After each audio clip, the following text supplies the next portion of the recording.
పూర్వం మగధ దేశాన్ని చతురంగ వీరుడనే రాజు పాలిస్తూ ఉండేవాడు. ఆయన చదరంగం ఆటలో చాలా పేరు మోసినవాడు. ఎంతో నిపుణులైన ఆటగాళ్ళు సైతం ఆయనతో చదరంగం ఆడి ఓడిపోయారు. నిత్యము తనతో ఆడడానికి వచ్చే వాళ్ళతో వేగలేక రాజు నాతో చదరంగం ఆడి ఓడిపోయిన వారికి శిరచ్ఛేదం శిక్ష విధించబడుతుంది అని ప్రకటన చేశాడు. ఈ ప్రకటన విన్న తర్వాత ఆటగాళ్ళు తండోపతండాలుగా వచ్చి రాజును ఆటకు పిలవడం మానేశారు. ఎప్పుడన్నా ఒకరు ఇద్దరు వచ్చినా రాజుగారు వారికి మరణశిక్ష గురించి చెప్పి పంపించేవాడు. కాదుకూడదు ఎవరైనా పట్టుబట్టి ఆటకు కూర్చుంటే రాజు వారిని ఆటలో ఓడించి తన ప్రతిజ్ఞ నిలబెట్టుకునేందుకు వారికి శిరచ్ఛేదం చేయించాడు.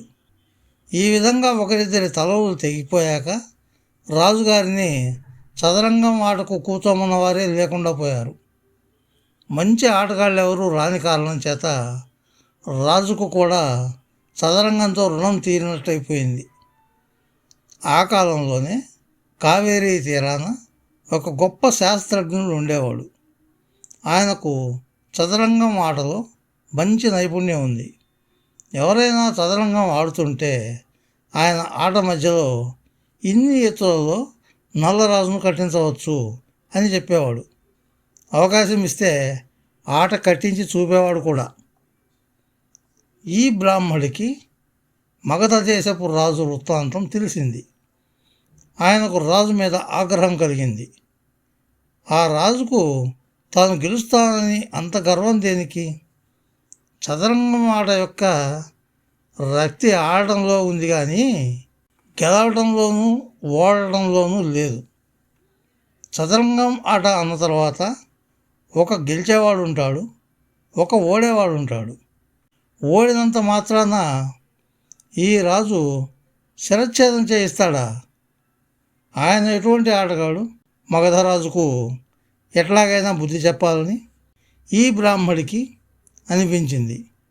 ఆయన కాలినడకను ప్రయాణమై కొంతకాలానికి మగధ చేరాడు. రాజదర్శనం సంపాదించాడు. మహారాజా, నేను కావేరీ తీరం వాణ్ణి. తమరు చదరంగం ఆటలో సాటిలేని నిపుణులని విని తమ ఆట చూసే అభిలాషతో ఇంత దూరం వచ్చాను అన్నాడు బ్రాహ్మడు. నిజమేనయ్యా, నాకు చదరంగం ఆడాలనే ఉంది, కానీ నాతో ఆడేవాడేడి? నాతో ఆడి ఓడిపోయిన వాడికి శిరచ్ఛేదం శిక్ష విధిస్తానని చాటింపు వేసి ఉన్నాను. అందుచేత నాతో ఎవరూ ఆడరు అన్నాడు రాజు.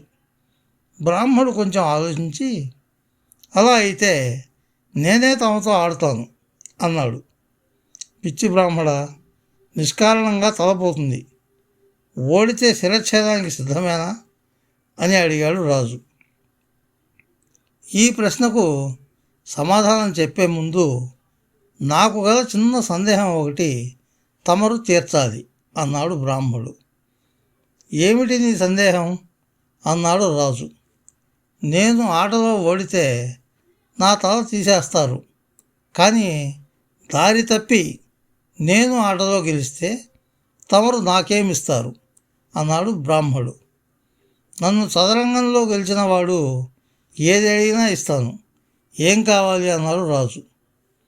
నేను గెలిస్తే ధాన్యం ఇప్పించండి. చదరంగం బలలో ఉండే గళ్ళలో ఒక గడి కన్నా మరొక గడికి రెట్టింపు గింజల చొప్పున పెంచుతూ 64 గళ్లకు ధాన్యం ఇప్పించండి. అంతకన్నా నేను కోరేది లేదు అన్నాడు బ్రాహ్మడు. పిచ్చి బ్రాహ్మడా, నువ్వు కోరేది ఇంత మాత్రమేనా? గెలుస్తావన్న ధైర్యం నీకు ఉన్నట్టు లేదు అన్నాడు రాజు. చిత్తం, ధైర్యం ఉండటమే కాదు, ఒక్క ఆట ఆడి మిమ్మల్ని 2 సార్లు ఓడిస్తాను అన్నాడు బ్రాహ్మడు. అంటే అన్నాడు రాజు ఆశ్చర్యంగా. అది ఆట ఆడిదాకా మీకే తెలుస్తుంది అన్నాడు బ్రాహ్మడు. మర్నాడు చదరంగం పందెం ఏర్పాటు చేశారు. ఆట చూడడానికి జనం తండోపతండాలుగా వచ్చారు. బ్రాహ్మడికి ఆయువు మూడిందని అందరూ అనుకున్నారు. రాజు చాలా పట్టుదలగా ఆడాడు. కానీ చివరకు బ్రాహ్మడే రాజు ఆట కట్టించాడు. నేను ఓడిపోయాను. నువ్వు నిజంగా గొప్ప ఆటగాడివే, కానీ నన్ను 2 సార్లు ఓడిస్తానన్నావు. ఒక్కసారే ఓడించావు. నా రెండో ఓటమి ఏమిటి అని రాజు అడిగాడు. నా బహుమానం నాకు దయచేయించండి, తర్వాత మీ రెండో ఓటమి సంగతి మాట్లాడదాం అన్నాడు బ్రాహ్మడు.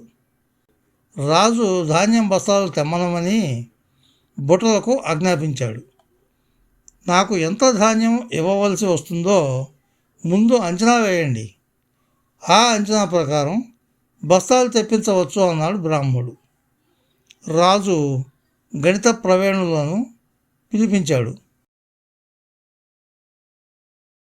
మొదటి గడిలో ఎన్ని గింజలు పెట్టమన్నారు అని అడిగారు వారు. 1 గింజ పెట్టండి చాలు అన్నాడు బ్రాహ్మడు. రాజు బ్రాహ్మడి అల్ప సంతోషానికి నవ్వాడు. మొదటి గడిలో 1 గింజ, రెండో గడిలో 2 గింజలు, మూడో గడిలో 4 గింజలు, ఈ విధంగా 64 గొడులకు అయ్యే గింజలను సంఖ్య గుణించి ఈ కింది సంఖ్య రాజుగారికి చూపారు. 1 8 4 4 6 7 4 4 0 7 3 7 0 9 5 5 1 6 1 5. రాజు నిర్ఘాంతపోయాడు. అవి ఎన్ని పుట్ల ధాన్యానికి సమానమో లెక్క వేయండి అన్నాడు రాజు. గణిత శాస్త్రజ్ఞులు మానికకు ఎన్ని గింజలో కొలిచి, పుట్టికి ఎన్ని గింజలో గుణించి, మగధ రాజ్యంలో ఏటా ఎన్ని పుట్లు పండుతాయో ఆరా తీసి చివరకు రాజుతో, మహారాజా, మన రాజ్యంలో 2 లక్షల ఏళ్ల పాటు పండే ధాన్యం మీరు బ్రాహ్మడికి ఇవ్వాల్సి ఉంటుంది అని చెప్పారు.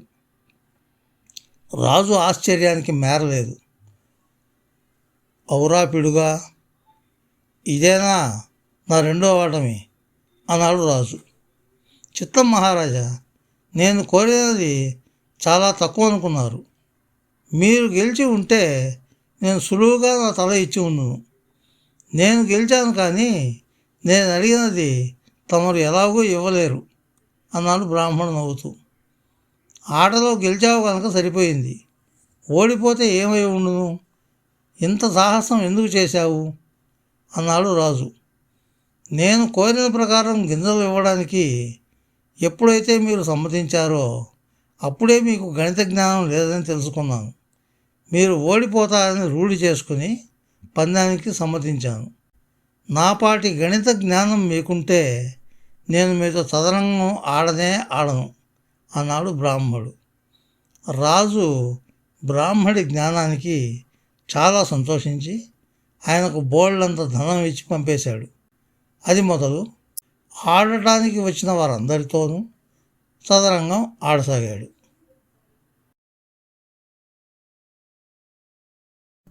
ఫ్రెండ్స్, ఈ వీడియో మీకు నచ్చితే లైక్ చేయండి, మీ మిత్రులకు కూడా షేర్ చేయండి.